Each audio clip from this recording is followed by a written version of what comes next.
எலிசாவின் வார்த்தை. அப்பொழுது எலிசா, கர்த்தருடைய வார்த்தையை கேளுங்கள்.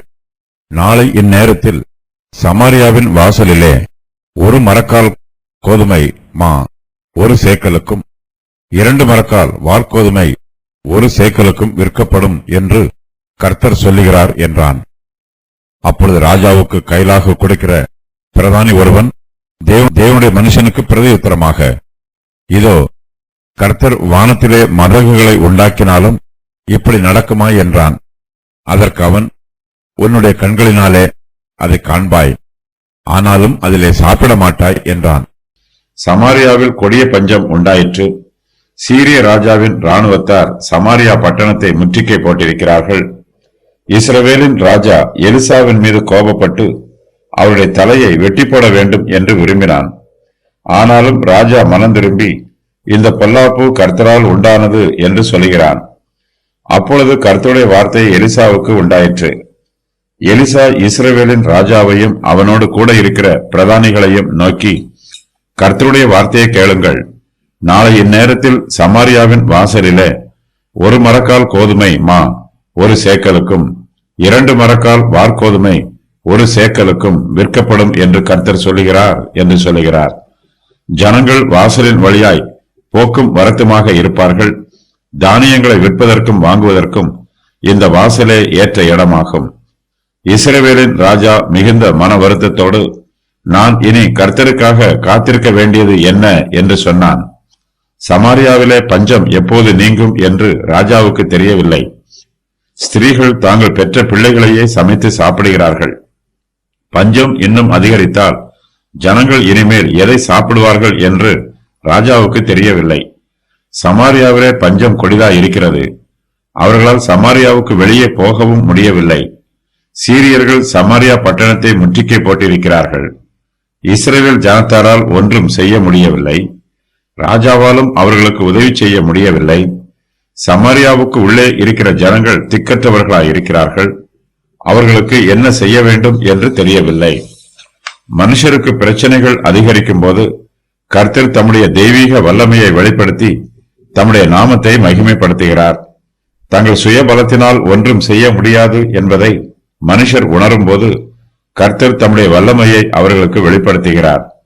கர்த்தர் தம்முடைய ஜனங்களை நியாயம் தீர்த்து அவர்கள் பலன் போயிற்று என்றும், அடைக்கப்பட்டவர்களாவது விடுதலை பெற்றவர்களாவது ஒருவரும் இல்லை என்றும் காணும்போது தம்முடைய ஊழியக்காரர் மேல் பரிதாபப்படுவார். உபாகமம் 32:36. சமாரியாவில் உண்டான பஞ்சத்தை இஸ்ரவேலின் ராஜா பொல்லாப்பு என்று சொல்லுகிறான். இந்த பொல்லாப்பு கர்த்தரால் உண்டானது என்றும் அவன் அங்கீகரிக்கிறான். இந்த பொல்லாப்பு எவ்வளவு காலத்திற்கு நீடிக்கும் என்பது ராஜாவுக்கு தெரியவில்லை. இஸ்ரவேலின் ராஜா எலிசாவினிடத்தில், நான் இனி கர்த்தருக்காக காத்திருக்க வேண்டியது என்ன என்று கேட்கிறான்.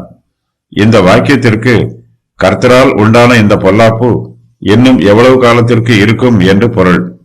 ராஜாவின் கேள்விக்கு எலிசா பிரதியுத்தரம் சொல்லுகிறார்.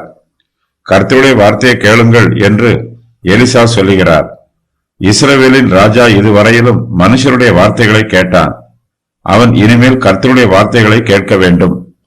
கர்த்தர் தம்முடைய வார்த்தைகளை எலிசாவின் மூலமாக வெளிப்படுத்துகிறார். சமாரியாவிலே இன்னும் 24 மணி நேரத்திற்கு பஞ்சம் இருக்கும். அதன் பின்பு சமாரியாவில் செழிப்பு உண்டாகும்.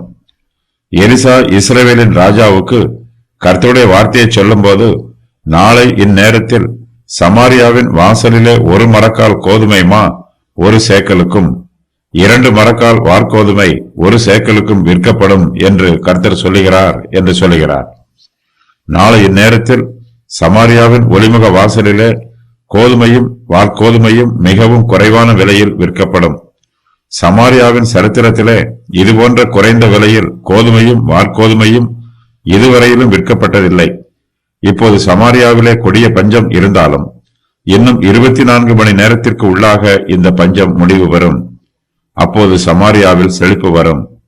சமாரியாவிலே தானியத்தின் விலை ஒரே நாளில் குறைந்து போகிறது. எலிசா இந்த வார்த்தைகளை சொல்லும் போது கர்த்தர் சொல்லுகிறார் என்று சொல்லுகிறார். இது மெய்யாகவே கர்த்தருடைய வார்த்தை. மனுஷரால் கூடாதது கர்த்தரால் கூடும். நாம் நினைப்பதற்கும் அதிகமாக கர்த்தர் நமக்கு நன்மை செய்கிறார். கர்த்தருடைய அற்புதங்கள் மனுஷருடைய புத்திக்கு எட்டாததாய் இருக்கிறது. எலிசா கர்த்தருடைய வார்த்தையை சொல்லும்போது ராஜாவுக்கு கைலாகு கொடுக்கிற பிரதானி ஒருவன் அந்த வார்த்தைகளை கவனமாய் கேட்கிறான். எலிசா சொன்ன வார்த்தைகள் நிறைவேறும் என்னும் நம்பிக்கை அவனிடத்தில் இல்லை. அவன் கர்த்தருடைய வார்த்தைகளை மனுஷ பிரகாரமாகவும் உலக பிரகாரமாகவும் சிந்திக்கிறான். ஆவிக்குரிய காரியங்களை ஆவிக்குரிய ரீதியாக சிந்திக்க வேண்டும். ஆனால் ராஜாவின் பிரதானியோ ஆவிக்குரிய காரியங்களை உலக பிரகாரமாக சிந்தித்து கர்த்தருடைய வார்த்தைகளை அசட்டை பண்ணுகிறான். அந்த பிரதானி எலிசாவுக்கு பிரதியுத்தரமாக, இதோ கர்த்தர் வானத்திலே மதகுகளை உண்டாக்கினாலும் இப்படி நடக்குமா என்று கேட்கிறான். இந்த பிரதானி இஸ்ரவேலின் ராஜாவுக்கு கைலாகு கொடுக்கிறவன். இவன் ராஜாவின் நம்பிக்கைக்கு பாத்திரமானவன். இஸ்ரவேலின் ராஜா இந்த பிரதானியின் மீது அதிகமாய் அன்பு கூறுகிறார். ராஜா இவனுடைய வார்த்தைக்கு முக்கியத்துவம் கொடுப்பார். ஆனால் பிரதானியின் வார்த்தைகளோ அவிசுவாச வார்த்தைகளாய் இருக்கிறது. எலிசாவை கொல்வதற்காக ராஜா இந்த மனுஷனைத்தான் அனுப்பியிருக்கிறான். விசுவாசிகள் மத்தியிலே இந்த பிரதானிகளைப் போல ஒரு சிலர் இருக்கிறார்கள். கர்த்தருடைய வார்த்தைகள் வெளிப்படும் போது அந்த வார்த்தைகளை இவர்கள் நம்ப மாட்டார்கள். நம்புகிறவர்களையும் நம்ப விடமாட்டார்கள். கர்த்தருடைய வார்த்தை ஆசீர்வாதமானதாக இருந்தாலும் அது சமாதானமாக இருந்தாலும் இவர்கள் அந்த வார்த்தைக்கு எதிர்த்து நிற்பார்கள். எலிசாவோ பிரதானியின் வார்த்தையை கேட்ட பின்பு அமைதியாய் இருக்கவில்லை. எலிசா அவனுக்கு கர்த்தருடைய நியாயத்தீர்ப்பின் வார்த்தைகளை சொல்லுகிறார். எலிசா பிரதானியை நோக்கி, உன்னுடைய கண்களினாலே அதை காண்பாய், ஆனாலும் அதிலே சாப்பிட மாட்டாய் என்று சொல்லுகிறார். ராஜாவின் பிரதானி கர்த்தருடைய வார்த்தையை நம்பாவிட்டாலும் கர்த்தர் சொன்ன பிரகாரம் நிறைவேறும். கர்த்தர் செய்ய நினைக்கிற காரியம் ஒருபோதும் தடைபடாது. சமாரியாவிலே செழிப்பு உண்டாவதை இந்த பிரதானியும் பார்ப்பான். ஆனால் இவன் கர்த்தருடைய வார்த்தையை நம்பாததினால் செழிப்பின் ஆசீர்வாதத்தை அனுபவிக்க மாட்டான். மிகவும் குறைந்த விலையில் சமாரியாவிலே தானியங்கள் விற்கப்படும். ஆனால் இந்த பிரதானியோ அதை வாங்கி புசிக்க மாட்டான். இந்த அற்புதங்களை தன்னுடைய கண்களால் பார்த்த பின்பு அதை சாப்பிடும் முன்பாகவே செத்துப் போவான்.